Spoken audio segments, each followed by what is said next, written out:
friends, Ash here. Welcome back to Gents. Hope you're doing well. Today's fragrances you have to own. If you don't own these, according to you, something bad is going to happen. Something really bad. Jeremy Fragrance will break into your house and jump on your furniture and destroy your entire house. Oh wait, no, that's a different video. Yeah, this is different. This is 10 designer fragrances every man needs to own, or at least try, according to you. It's way less intense.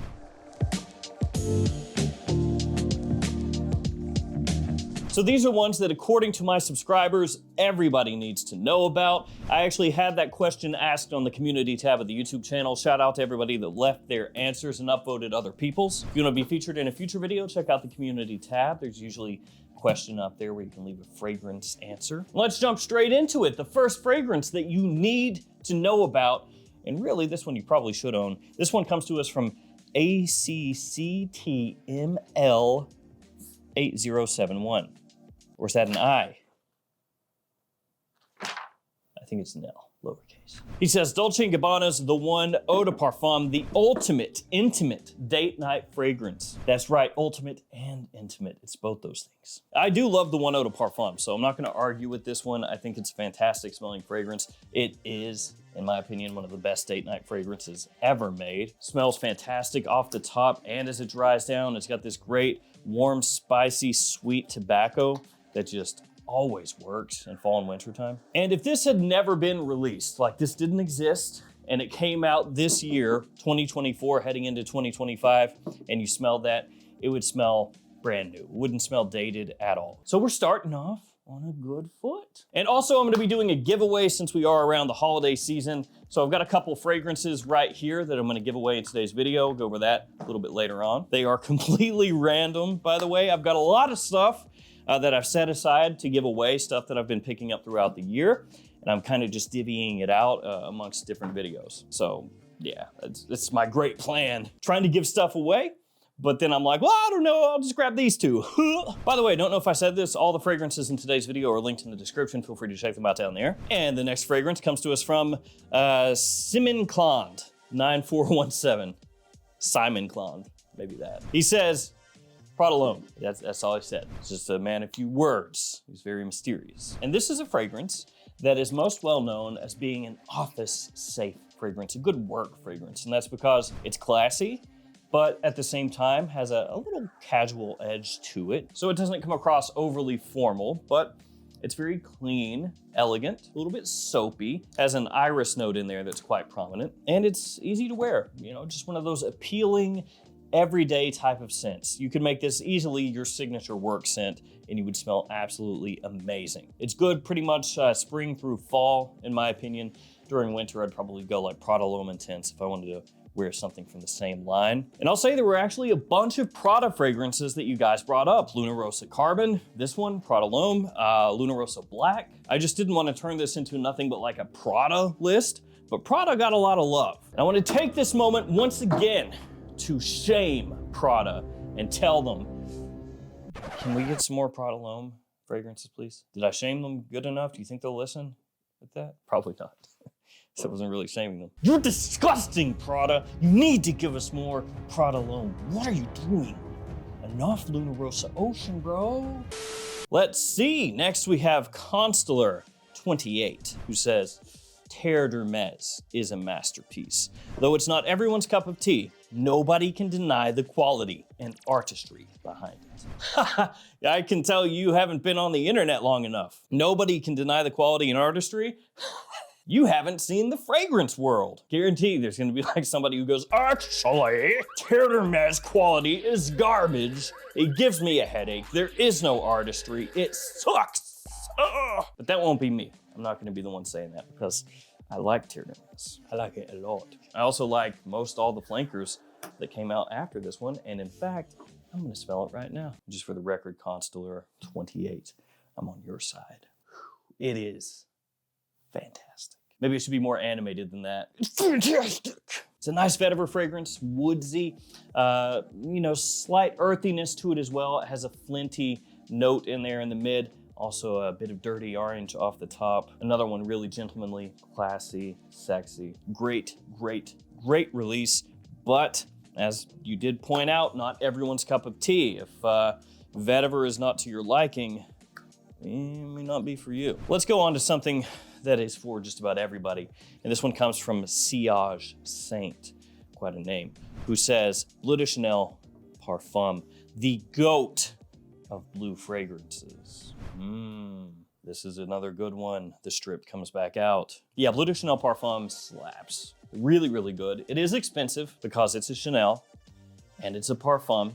So put those together and that makes dollar signs. And also because it's a Chanel, not that often you're gonna find this discounted. So that being said, it is a great blue fragrance. He says the GOAT, greatest of all time. Tom Brady of blue fragrances. To be fair, I was always a Peyton Manning guy, but no hate to Tom Brady, okay? This one is really classy, very well done. It does smell higher quality than just about any other designer blue fragrance out there. And I think especially if you're wanting a blue fragrance during fall and winter time, that is about as good as you're gonna get.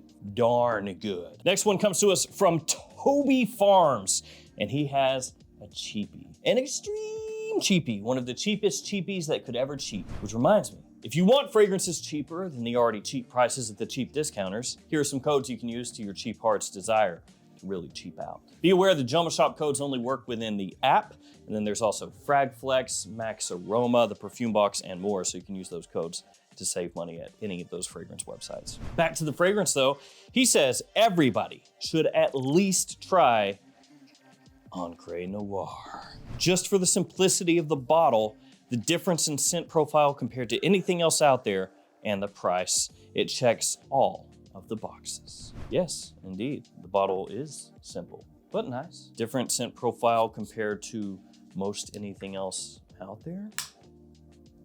Yeah. And the price, like I said, cheap. All right, so if Terre is too much for you, this is also too much for you. Encre Noir also has vetiver, it has cypress. It's more of a rooty, dark, woodsy vetiver as compared to Terre. This one actually is substantially a little bit earthier than this one. Substantially a little bit. That goes together well. I'd say it's substantially a little bit different. But yeah, Encre Noir, it's got a little more pop to it. It's a little more different, as Toby says. It's a bit similar to Chanel's Sycamore, which is quite a bit more expensive than this, and also one that I like quite a lot. Encre Noir will be one of those fragrances where either you smell this and you go, oh my God, the quality for the price is insane. Or you smell it and you go, oh my God, I hate it. Not too much of a middle ground there. Next, we have a fragrance that comes to us from, I'm not gonna say it quickly, X Sofa King X is a classic. It's like asking somebody if they want to join the Pin 15 club. Oh, I see you too. He says, La Nuit de l'Homme by YSL. It's a brilliant scent, and I could have never imagined it would smell the way it does. It's just amazing. A close second, in my opinion, is The One by Dolce & Gabbana. Both of these scents changed my relationship with cologne for the better and are just wonderful in every way. And this is something that I've talked about before, actually.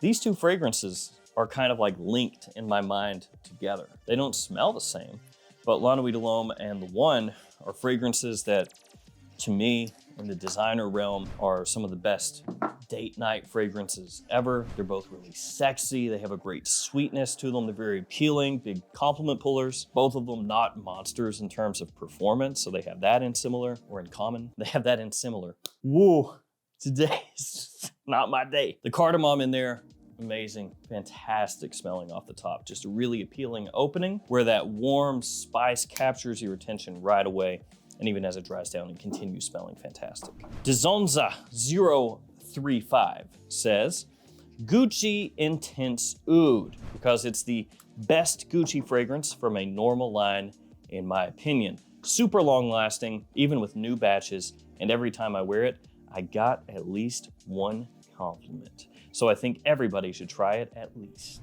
Every single time you get at least one compliment.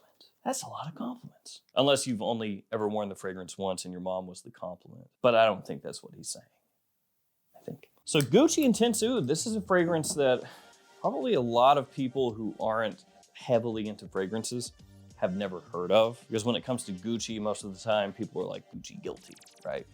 One of the Gucci guilty fragrances, one of the flankers. But Gucci Intense Oud is fantastic quality. For a Gucci scent, it's really, really high.